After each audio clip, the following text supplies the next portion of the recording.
언제까지 참아도 되냐 이런 질문을 받기는 하는데요. 진통제가 오래 드신다거나 많이 드신다고 해서 항생제만큼 큰 부작용이 있거나 하는 경우는 잘 없거든요. 굳이 참으실 이유는 없다라고 생각합니다.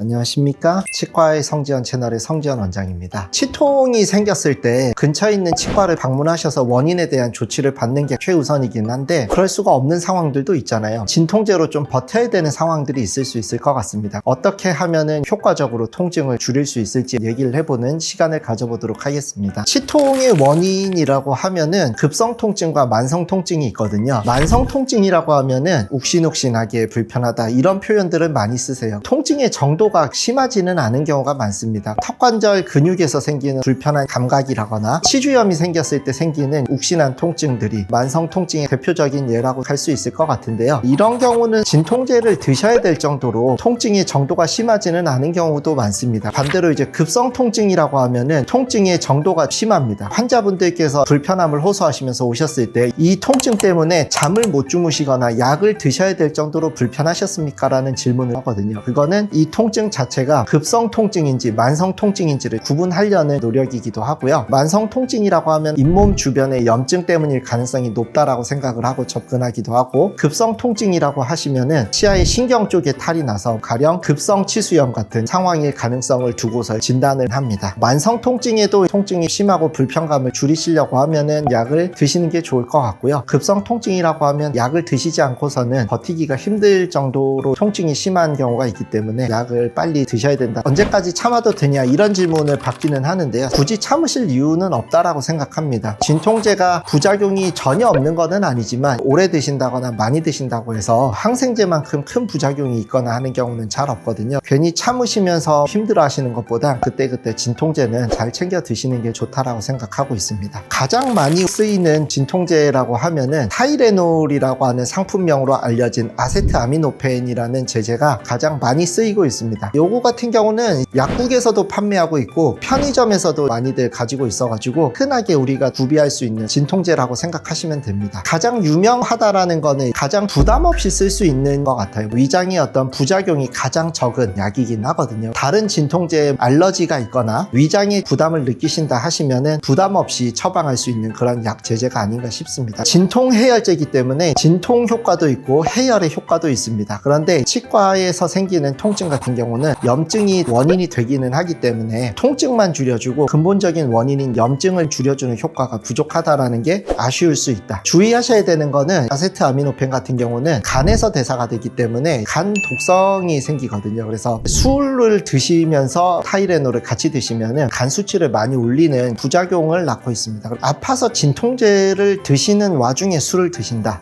덜 아프신 거죠. 비스테로이드성 진통제라고 표현을 하는 약이 있거든요. 이부펜이라고 성분명을 보시면은 이부프로펜이라고 있을 거예요. 이게 제일 유명하고 대표적인 약제라고 보시면 될 것 같아요. 소염 효과가 있다라는 게 장점이라고 할 수 있겠습니다. 타이레놀에 비해서는 위장관에 부담을 주는 경우가 있어서 위장 보호제랑 같이 처방하는 경우가 있기는 합니다. 염증성 통증이 치과에서는 많기 때문에 소염 효과도 있고 진통 효과도 있는 이부프로펜을 많이 쓰고 있고요. 가격도 저렴한 편 입니다. 이부프로펜에서 조금 더 발전된 상위 호환의 약이 있어요. 덱시부프로펜인데 상품명으로는 EGN6%. 이부프로펜에서 우리가 취하고자 하는 성분만을 모아서 농축시킨 약제라고 생각하시면 될 것 같아요. 효과도 더 강하고 위장관에 대한 부작용도 이부프로펜보다는 적다라고는 하거든요. 통증을 빨리 완화시켜야 될 거라고 생각이 되어지면 이부프로펜보다 덱시부프로펜을 사용하는 게 좀 더 나을 것 같은데, 왜 그러면 처음부터 덱시를 쓰지 이부프로펜을 쓰냐라고 하실 수 있잖아요. 덱시 같은 경우는 신약이다 보니까 좀 더 비싼 감이 있습니다. 다음으로는 이제 나프록센이라는 약이 있거든요. 탁센 이런 상품명으로 있습니다. 나프록센도 앞서 말씀드렸던 비스테로이드성 소염 진통제인데 장점이라고 하면은 지속 시간이 길고요. 근골격계 질환에 좀 더 효과적이라고 해요. 턱관절이 불편하다 하면은 나프록센을 쓰면은 효과가 있기는 하겠죠. 근데 단점은 위장에 대한 부담이 더 크기 때문에 위장이 좀 약하시거나 속이 별로 안 좋으신 분들 나프록센은 피하시는 게 좋을 것 같습니다. 제가 이제 말씀드린 게 여기에는 이게 더 좋다라는 거지 꼭 이거 아니면 안 된다라는 그런 느낌은 아니거든요. 추천을 드린다라고 하면은 약을 먹어야 될 정도로 심한 통증이다라고 하면은 급성 통증일 가능성이 높다라고 생각이 되어져요. 그래서 덱시부프로펜을 저는 추천드릴 것 같습니다. 진통제 하나를 드셨는데 통증이 계속된다라고 하면은요, 기전이 다른 약 두 가지를 병용해서 드시는 방법이 있거든요. 보통은 이부프로펜하고 이제 타이레놀을 드시라고 하거든요. 이부프로펜 같은 경우는 통증의 원인이죠. 염증 자체를 자제시켜주는 경우도 있고 진통 효과도 있는 거고요. 타이레놀 같은 경우는 통증 자체가 주변으로 퍼져나가는 걸 줄여줄 수 있기 때문에 같이 드시라고 말씀드립니다. 똑같은 거 두 개 드시면은 지속 시간은 늘어날 수 있어도 효과는 확 늘어나지 않으니까 기전이 다른 약 두 가지를 드시라고 하거든요. 저희가 통증의 원인을 찾는 과정에서 가장 확실한 방법은 증상을 재현해보는 방법이거든요. 근데 진통제를 드시고 약효가 최대치 올라와가지고 치과 오시게 되면은 그 통증이 숨어버리기 때문에 증상을 찾기가 어려워지게 됩니다. 그래서 가능하면은 치과에 오셔서 원인을 찾을 때는 약효가 조금 떨어지거나 통증이 있더라도 진통제를 참았다가 드시는 게 좋지 않을까 생각하고 있습니다. 그런 경우 있잖아요. TV가 안 켜져요 해가지고 기사님을 불렀어요. 근데 갑자기 TV가 잘 켜집니다. 그러면 TV가 안 켜지는지 알 수가 없잖아요. 오늘은 치과에서 주로 쓰고 있는 진통제들, 환자분들께서 응급약으로 쓸 수 있는 가장 구하기 쉬운 약제 4가지 정도를 설명드렸습니다. 이게 조절이 안 되면은 빨리 원인에 대한 처치가 필요하거나 진통 효과가 센 마약성 통증제까지도 사용해야 되는 거니까 얼른 치과에 내원하셔서 치료를 받으시는 게 좋지 않을까 싶습니다. 오늘 영상은 여기까지 하겠습니다. 시청해주셔서 감사합니다.